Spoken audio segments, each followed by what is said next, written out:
Live VNS top 10 headlines के प्रायोजक है इंदिरा डायग्नोस्टिक सेंटर, अखरी बाईपास चौराहा, वाराणसी।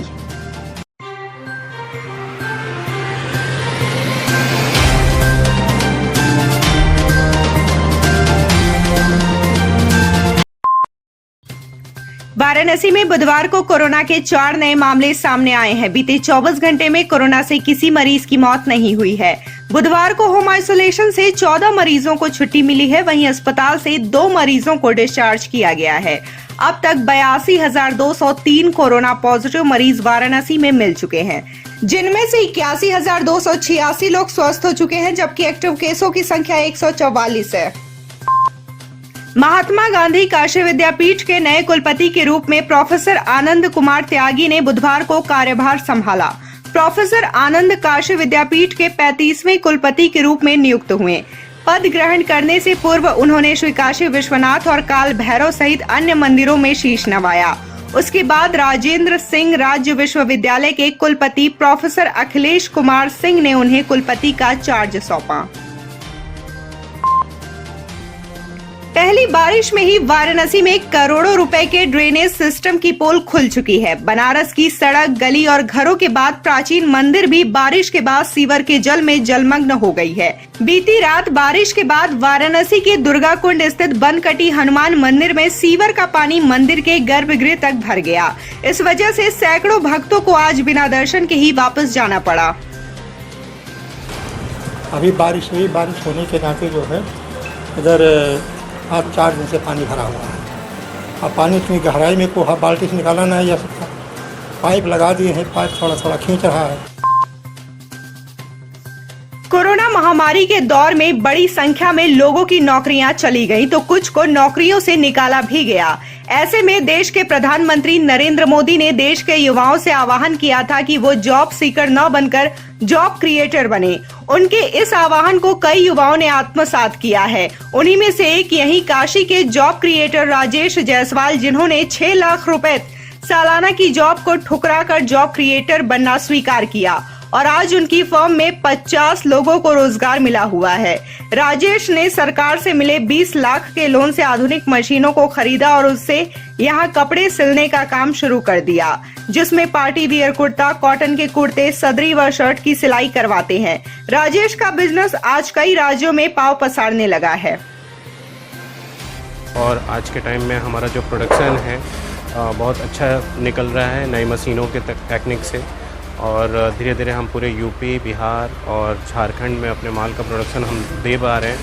मुंबई से आए हैं तो हम भी पिछला भी मतलब काम किए, इतनी बारी भी काम कर रहे हैं, पूरा परिवार से कर रहे हैं। और दूसरी बात है कि हमें कोई दिक्कत है नहीं। इससे बेहतर खुशी क्या होगी जो उतनी कमाई यहाँ हो जाए। तो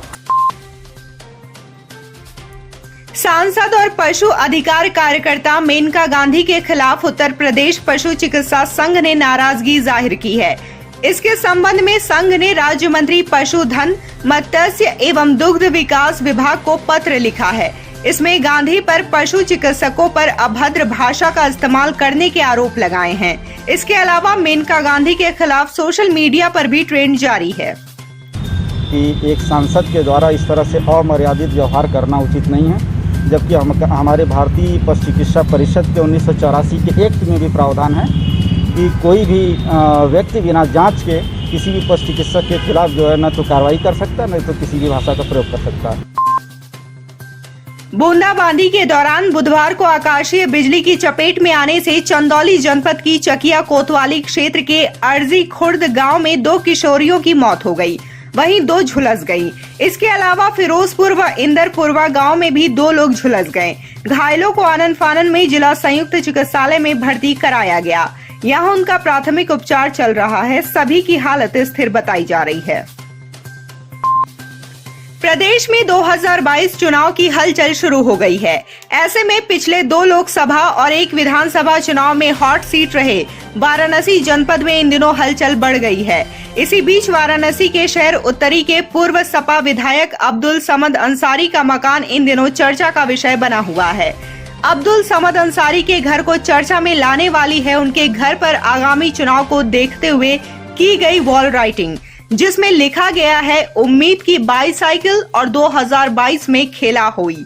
बंगाल चुनाव में सीएम ममता बनर्जी और उनके समर्थकों का मुख्य नारा खेला हुई पूर्व सपा विधायक के मकान पर लिखा जाना पार्टी के उत्साह को दर्शा रहा है और लोग इसकी चर्चा भी कर रहे हैं। सर, आपने पार्टी के प्रचार का एक अनोखा तरीका अपनाया है और अपने घर के बाहर उम्मीद की साइकिल 2022 में खेला होगा। क्या मकसद है?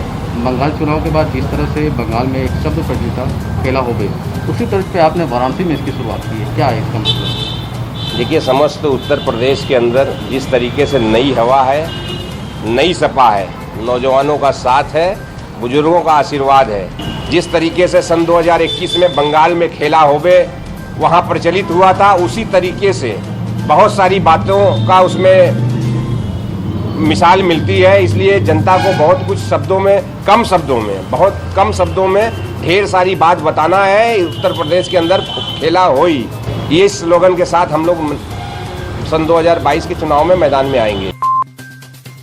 शिक्षक एमएलसी लाल बिहारी यादव बुधवार को वाराणसी में रहे। यहां उन्होंने सर्किट हाउस में भाजपा सरकार को आड़े हाथों लिया और उसे शिक्षक विरोध बताया। उन्होंने आरोप लगाया है कि उनके द्वारा वित्त विहीन शिक्षकों का मुद्दा सदन में उठाने के बाद भी सरकार ने बजट में इस तरफ ध्यान नहीं दिया। इसके अलावा उन्होंने हाई स्कूल और इंटरमीडिएट की परीक्षा के फॉर्म के नाम पर अरबों रुपया लेने के बाद परीक्षा न कराने पर भी सवाल उठाए। अगर ये महामारी है और महामारी में पढ़ाई लिखाई नहीं हो रही है, विद्यालय नहीं खुल रहे हैं, तो अगर सेक्शन 0 कर दिया जाता, 1 साल 2 साल अगर 0 हो जाता, तो उस बच्चे का 2 साल का बर्बादी होती, 2 साल उसके जीवन का, 2 साल का समय बर्बाद होता। लेकिन अपग्रेड करके पूरे जीवन को बर्बाद कर दिया जा रहा है। वैश्विक महामारी कोरोना की दूसरी लहर में सभी अस्पतालों की जर्नल ओपीडी बंद कर दी गई थी।